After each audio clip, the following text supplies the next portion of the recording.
کل ایک خبر جو آپ تک پہنچی اور وہ معاہدے کی توسیع اور توثیق تھی، جس میں ہماری ٹیم حکومتی وفد کے ساتھ کافی دیر مذاکرات میں رہی، جس میں انہوں نے اپنے اس عہد کا پاس رکھتے ہوئے یہ بات کہی کہ جی ہمیں نہیں پتہ تھا کہ ناموس رسالت کا معاملہ اتنا نازک ہے، ہمیں تو بابا جی کے دنیا سے جانے کے بعد پتہ لگا۔ انہوں نے کہا جی ہم اس معاملے پر عملی اقدامات کرنے کے لیے تیار ہیں، ہمیں وقت دیا جائے۔ تو ہمارا وقت انہیں دینا اس بات کا ہے کہ ہم حضور سید عالم صلی اللہ علیہ وسلم کی ناموس پر سرکاری سطح پر جواب چاہتے ہیں، اور اس سرکاری سطح پر جواب دینے کے لیے ہم نے انہیں وقت دیا، اور وہ وقت کا اعلان خود ہمارے ملک کے وزیر اعظم عمران خان صاحب نے اعلان کیا۔ ہم اس کے بعد بھی یہ کہتے ہیں کہ وہ 17 فروری ہو یا 20 اپریل ہو، ہم میدان عمل کے لیے تیار ہیں۔ ہم نے آپ کو ایک موقع دیا ہے کہ آپ اپنے آقا و مولا صلی اللہ علیہ وسلم کی بارگاہ میں سرخ رو ہو سکو، اور دوسری بات یہ ہے کہ ان کا خود بیٹھ کر ہماری ٹیم سے یہ بات کرنا کہ جی ہم اس معاملے میں اب سیریس ہو چکے ہیں، نہ تو سول گورنمنٹ ہماری ناموس رسالت پر کوئی بات سنتی ہے، وہ کہتے ہیں جی سب کچھ ہو سکتا ہے، ناموس رسالت کے پروانوں پر شیل نہیں گرائے جا سکتے۔ انہوں نے کہا جی اداروں کے لوگ وہ بھی اس بات کے اوپر ہیں کہ سب کچھ ہو سکتا ہے، سب کو روکا جا سکتا ہے، ناموس رسالت کے پروانوں کو نہیں روکا جا سکتا۔ تو ہم آپ کے سامنے اس بات کا عہد کرتے ہیں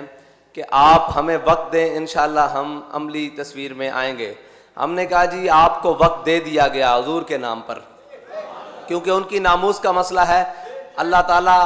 آپ سے یہ کام لے لے اور آپ کو قیامت والے دن حضور کے سامنے شرمندگی نہ اٹھانی پڑے۔ ہم اس کے لیے دعا کرتے ہیں، اور اس کے لیے ہم نے وہ اعلان اور معاہدے کی توسیع بھی کرائی۔ لیکن ایک بات ہے کہ اگر آپ سمجھیں کہ ہم 60 دن کا ٹائم لینے کے بعد اس جذبے کو ٹھنڈا کر سکیں گے، یہ وہ جذبہ ہے جو ٹھنڈا ہونے والا نہیں ہے۔ یہ تو دن بدن بڑھتا جا رہا ہے، کیونکہ یہ ان جذبوں میں سے ہے کہ حضرت عقبہ بن نافع فاتح افریقہ، ہمارے قائد جب ان کی بات کرتے تھے تو ان کا واقعہ سناتے تھے کہ آپ جب افریقہ کے جنگلوں میں مسلمان مجاہدوں کے ساتھ پہنچے نا، تو آپ نے ایک ٹیلے پر چڑھ کر اعلان کیا کہ اے اس جنگل کے درندوں، شیروں، چیتوں، ہاتھیوں اور موذی جانوروں، میں تمہیں اعلان کرتا ہوں کہ ہم اپنے آقا و مولا صلی اللہ علیہ وسلم کے غلام آئے ہیں اس جنگل میں، اور اس جنگل میں ہم نے رات بسر کرنی ہے، تو یہ جنگل خالی کر دو۔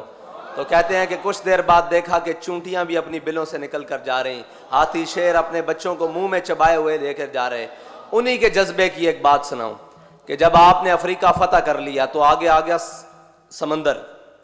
حضرت عقبہ بن نافع نے اپنے گھوڑے کو ایڑ لگائی اور سمندر کے اندر داخل کر دیا۔ جب گھوڑے کی گردن تک پانی پہنچا نا اور آپ کی کمر تک پانی پہنچا، تو آپ نے گھوڑے کی باگ کھینچ کے نا ایسے آسمان کی طرف بلند کی، اور اپنا منہ بھی آسمان کی طرف بلند کر کے کہا کہ میرے مولا تو گواہ رہنا کہ عقبہ بن نافع کا جذبہ جہاد ختم نہیں ہوا، تیری زمین ختم ہو گئی ہے۔ یہ بات کسی کی غلط فہمی میں نہ رہے کہ لبیک والوں کو 60 دن کا چکمہ دے کر یا 60 دن ہم سے مانگ کر، ہم نے تو اپنے اخلاص کی بنیاد پر دیا ہے، اس لیے کہ ہماری ریاستی سطح پر فرانس کو جواب ہو جائے، کیونکہ ہمارے قائد ملت اسلامیہ علامہ خادم حسین رضوی کی ایک ہی خواہش تھی کہ وہ ریاستی سطح کے اوپر گستاخی ہوئی ہے تو جواب بھی ریاستی سطح کے اوپر ہونا چاہیے۔ ہم نے اس ریاستی سطح کے اوپر جواب کے لیے آپ کو مزید 60 دن دیے ہیں، اس کے اندر آپ کریں۔ اور اگر کوئی یہ سمجھے کہ یہ جذبہ ختم ہو چکا ہے تو ہمارے بڑوں کا تو جذبہ سمندر کے اندر جا کر بھی ختم نہیں ہوا۔ ہم جس قبیل میں سے ہیں وہ جذبے ختم ہونے والے نہیں ہیں۔ میرے آقا و مولا صلی اللہ علیہ وسلم کی ناموس کے لیے جو کچھ ہمیں زندگی میں تکلیف اور پریشانی اٹھانی پڑے وہ ہمارے لیے زاد راہ ہے، وہ ہمارے لیے سرمایہ حیات ہے، وہ ہمارے لیے وہ چیز ہے جس کو ہم نے لے کر کل جنت میں جانا ہے۔ جب خالد بن سفیان الحزلی کو عبداللہ بن انیس نے واصل جہنم کیا، میرے آقا و مولا نے فرمایا جاؤ اس کو واصل جہنم۔ یہ بڑا لمبا واقعہ ہے، اس میں حضرت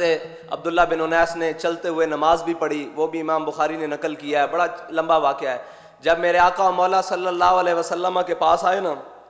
حضرت عبداللہ بن انیس، تو میرے آقا مولا نے فرمایا افلح الوجوہ، میرے آقا مولا نے فرمایا کہ یہ تو کامیاب چہرہ آ رہا ہے۔ تو کامیاب چہرے وہی ہیں جو حضور سید عالم صلی اللہ علیہ وسلم کے دشمنوں سے مقابلہ کر کے آئیں۔ ہم نے آپ کو ایک موقع دیا ہے کہ آپ بھی ان چہروں میں اپنا چہرہ رکھوا لیں جو کامیاب ہیں، جو حضور سید عالم صلی اللہ علیہ وسلم کی ناموس رسالت کے لیے کام کرنے کے لیے تیار ہیں۔ ہم نے اپنے سارے چہرے حضور سید عالم صلی اللہ علیہ وسلم کی ناموس پر قربان کرنے کے لیے رکھے ہوئے ہیں۔ جب میرے آقا و مولا صلی اللہ علیہ وسلم کے پاس عبداللہ بن انیس آئے تو میرے آقا و مولا نے اپنا عصا مبارک حضرت عبداللہ بن انیس کو دیا اور فرمایا عبداللہ بن انیس یہ اپنے پاس رکھ لو، قیامت والے دن جب روز محشر ہوگا کسی کے پاس چلنے کے لیے کوئی سہارا نہیں ہوگا، تمہارے پاس یہ عصا ہوگا اور تم اسی عصا کی ٹیک پر جنت میں جاؤ گے۔ تو حضرت عبداللہ بن انیس نے وہ عصا وصیت کی تھی کہ میری قبر میں رکھ دینا۔ اور ہم یہ پیغام دینا چاہتے ہیں کہ تحریک لبیک یا رسول اللہ کے کارکنوں نے جو فارم فل کیے ہوئے ہیں نا حضور سید عالم صلی اللہ علیہ وسلم کی ناموس رسالت کے لیے، وہ سب نے وصیت کی ہوئی ہے کہ یہ جو فارم ہے یہ ہماری کفن میں رکھ دینا۔ کل قیامت کے دن ہم حضور کے سامنے جا کر پیش ہوں گے، یا رسول اللہ ہم اس جماعت سے تھے جو آپ کی ناموس رسالت کے لیے سب سے پہلے میدان عمل میں نکلتی تھی، ہم اس قائد کے پیچھے تھے جس قائد نے حضور سید عالم صلی اللہ علیہ وسلم کی ناموس رسالت کے لیے سب سے پہلے آگے قدم بڑھایا تھا۔